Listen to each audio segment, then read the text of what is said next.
and I have a total of, I believe, 3 sets on both of these, are going to be taken to an 11 RPE of less than 0 RIR. So you motherfuckers better wake up to this shit.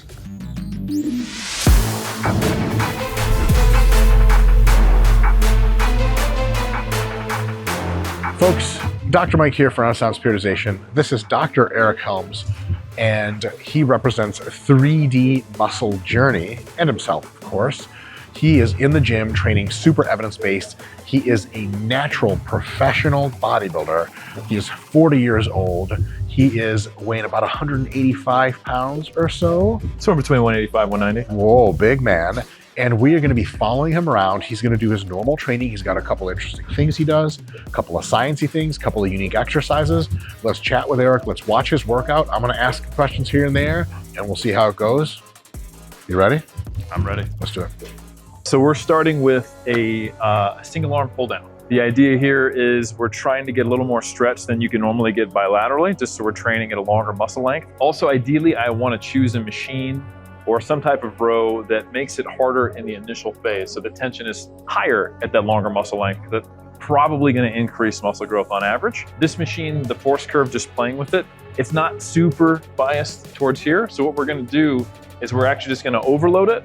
And then we're going to do like the 2/3 partial. So we're just going to focus on the initial phase, not trying to bring it all the way down. And we're training in the 5 to 8 rep range. And we're training to hit like roughly a 1 RIR in the first set of 4. And then we're just going to let the fatigue accumulate and get closer to failure on that last 3rd or 4th set.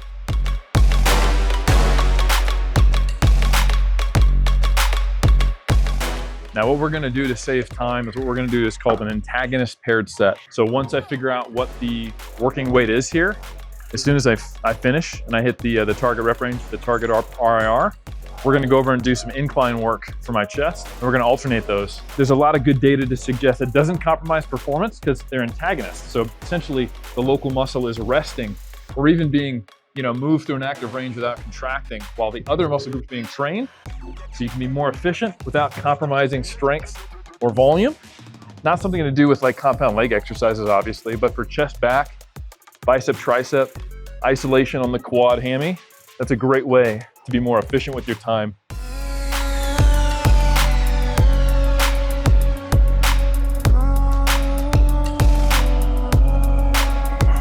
This is a great machine. You can feel it's a lot of tension right at the bottom. It's not too hard to lock out compared to starting it off. It's exactly what we want. I would love to be someone who responds to low volumes, but in upper body, I'm not. So I have to get a fair amount of work done to progress, especially at this stage of my career where I'm 40 and I'm trying to make actually a dent in the pro ranks. I have to do a fair amount of volume. So I need time-saving techniques. So yeah, we'll go ahead and call that a warm-up. Because again, we're also gonna be in the 5 to 8 rep range on this, so I need to go reasonably heavy. But we're probably just gonna add another 10 kilos on there on each side.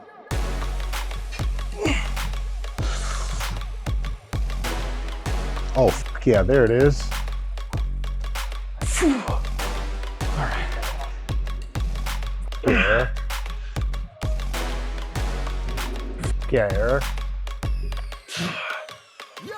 All right, so that was 9 reps, and I do think I could have gotten another rep. So we'll go up slightly and load on the next 5? one. 5, yes. The service I get here at RP. Mr. Helms. Thank you very much. Cool. So that's first working weight number 1.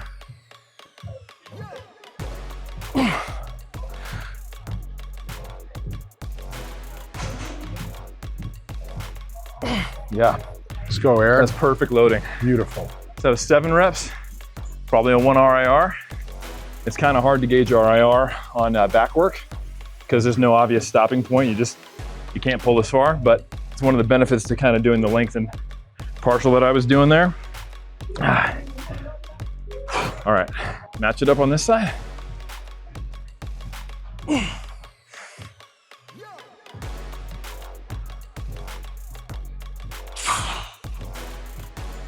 All right. I love the fact that this is chest supported too, because it prevents you from angling into it and actually losing the stretch on your lat. And of course, it's just nice to brace against. And we're back to chest press. God damn, this is the easiest job I've ever fucking had, fellas. Woo. Do your thing, Mr. Helms.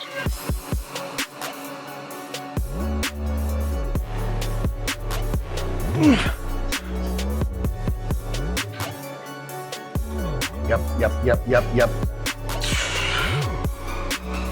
Yep. So that was probably another 1 RIR set. I think I could have killed myself to get another one. But we went up 5 kilos, and now we're in the rep range. I did 8, not 9. Eric, Sir.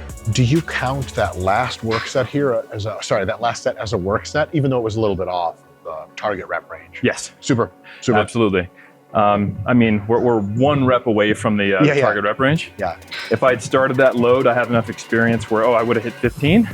I would have just stopped on 3 reps and called it a warm-up. Extra warm-up. Perfect. Exactly.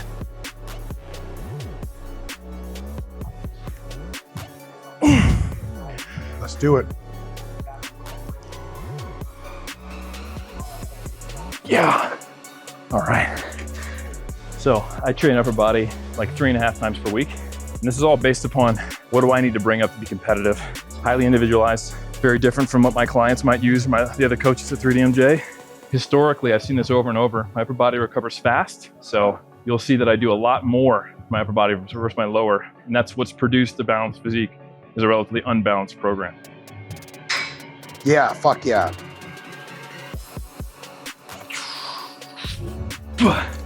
So that was 7, still in the range. That was no more RIR, but probably not complete all out hardest it could have been.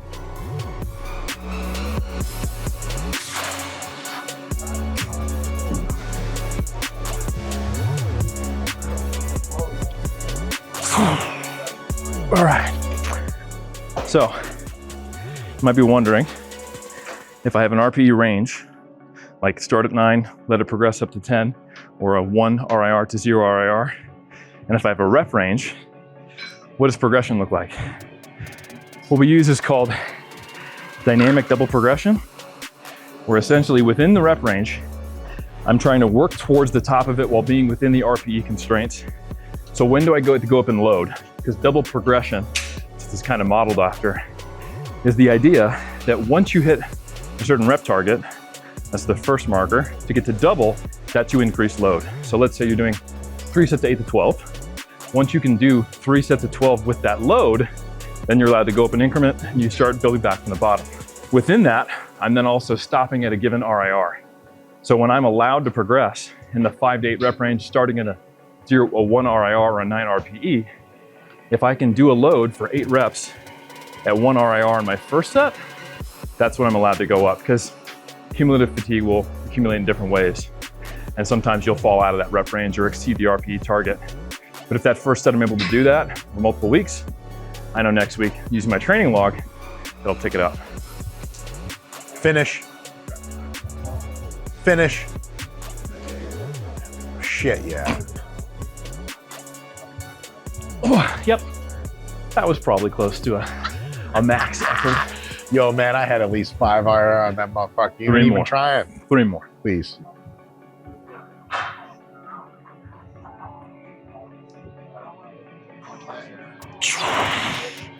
All right, that's the first pairing. Now we've got a rowing movement, and then we also have a flat bench variation that we're gonna use, so. Okay. My name is Dr. Mike, and I'm Eric Helms, Plate Boy. My hobbies are collecting model cars, and sometimes I also collect stamps. Let's chuck a 10 on, I think. And the rep range is slightly different for these. Now we're just shifting into another rep range for the workout, 6 to 10.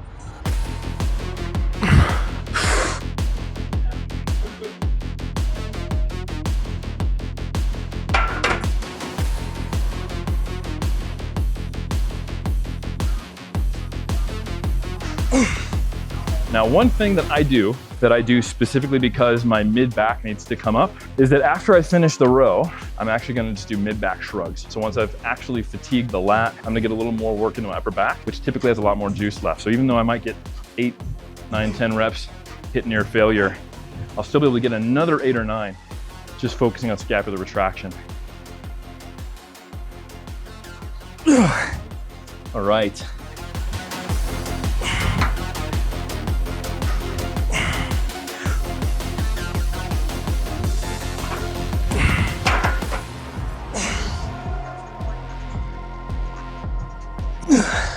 And shrugs.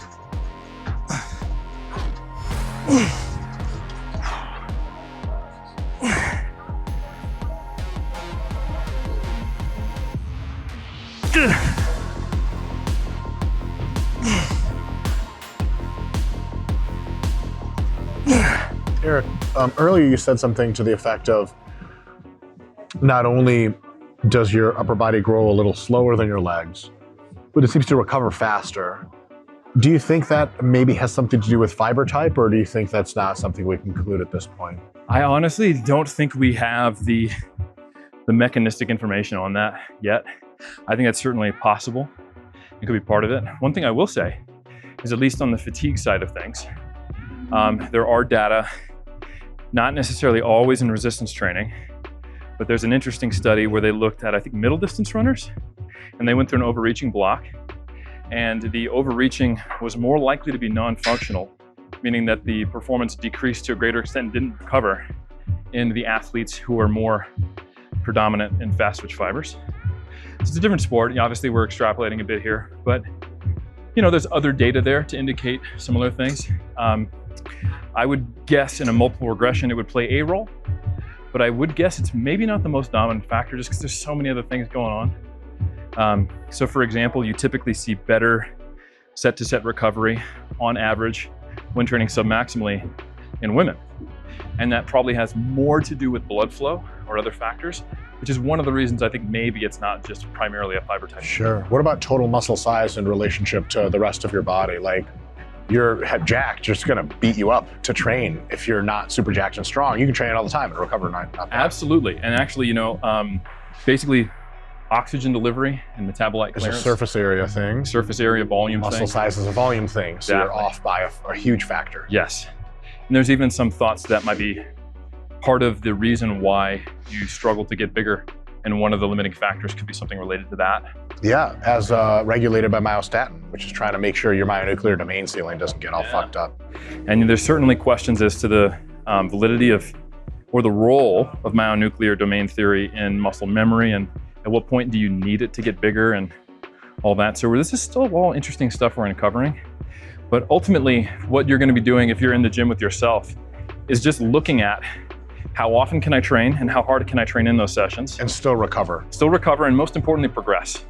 Because I do think sometimes there's a disassociation between what someone can recover from and what they will benefit from. Take the beating versus improve. Yes, exactly.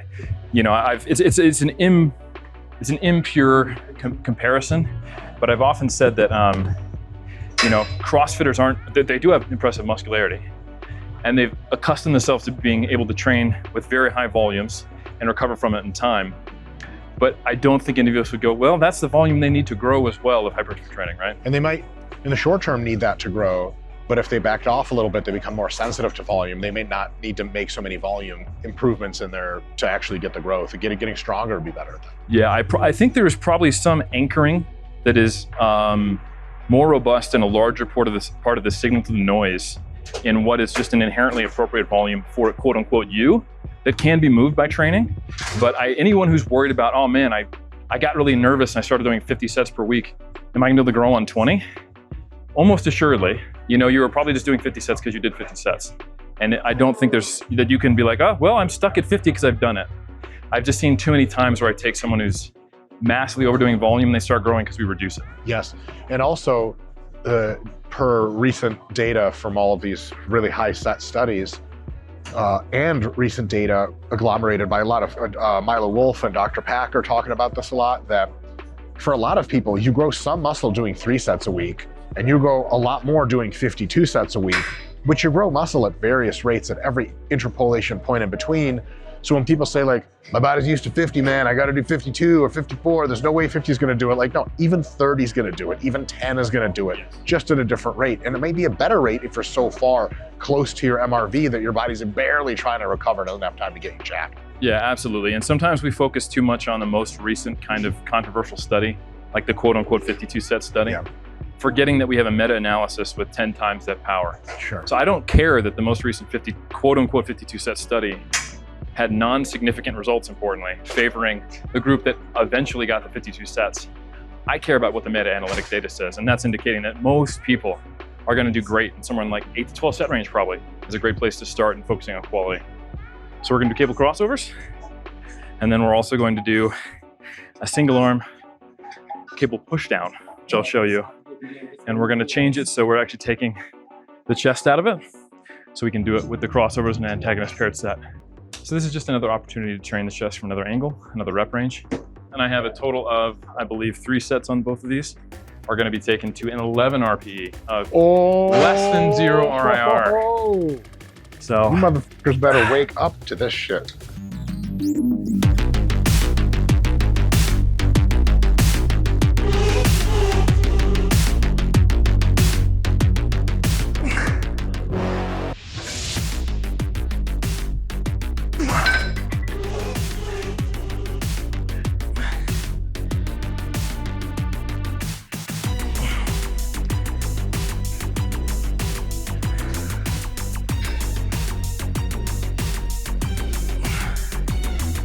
Go.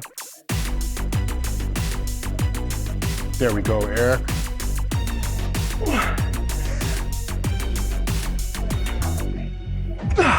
Yeah. So that's actual momentary muscular failure. I attempted a rep, I didn't know if I would didn't get it.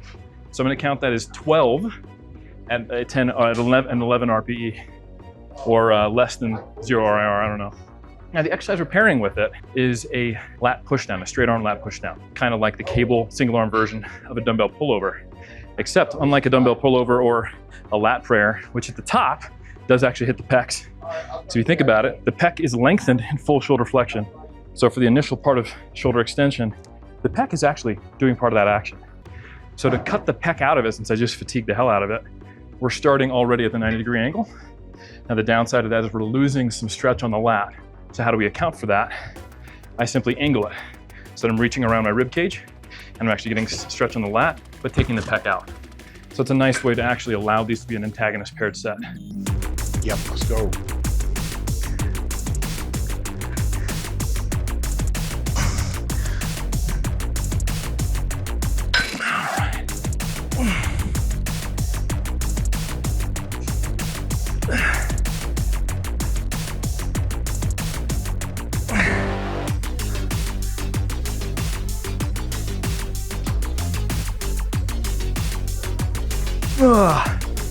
Okay. So one of the most common shoulder exercises is lateral raise. One of the most common variations is the dumbbell lateral raise. And make no mistake, in competitive bodybuilding, the appearance of a V-taper, and especially in men's open division bodybuilding, the delts are arguably the most important muscle in the upper body.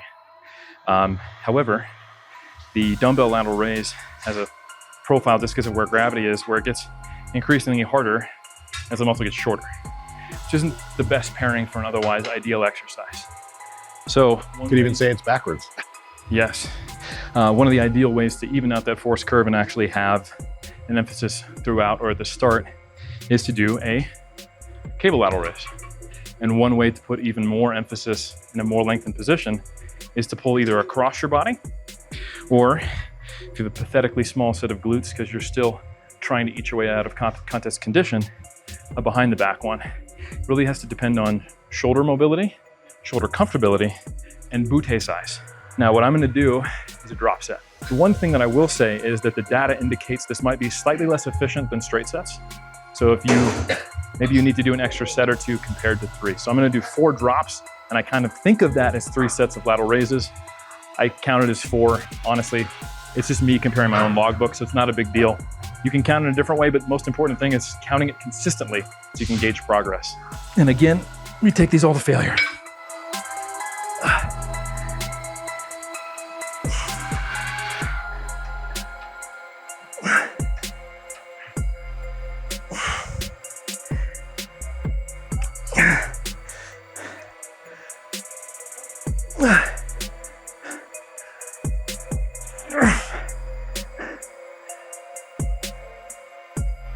Seven.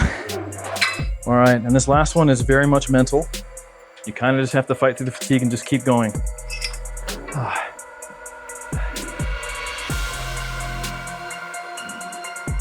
Let's go, Eric. Yeah, there we go. 10. 10, all right. What are my numbers? 8, 8, 6, 7, 10. Let's go. 3 more. Yep. Finish.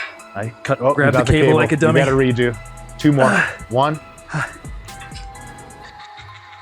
Yeah, fuck yeah. And that's the session, guys. So that was a chest and back focused upper body session. And day 2, which we'll do next, is gonna be legs. And then we'll clean up and get some arm work, because we didn't really do any direct arm work today. Dope. Eric, this has been really enlightening. Thank you so much. Guys, feel free to try any of the stuff that Eric said. I think it's all fucking awesome.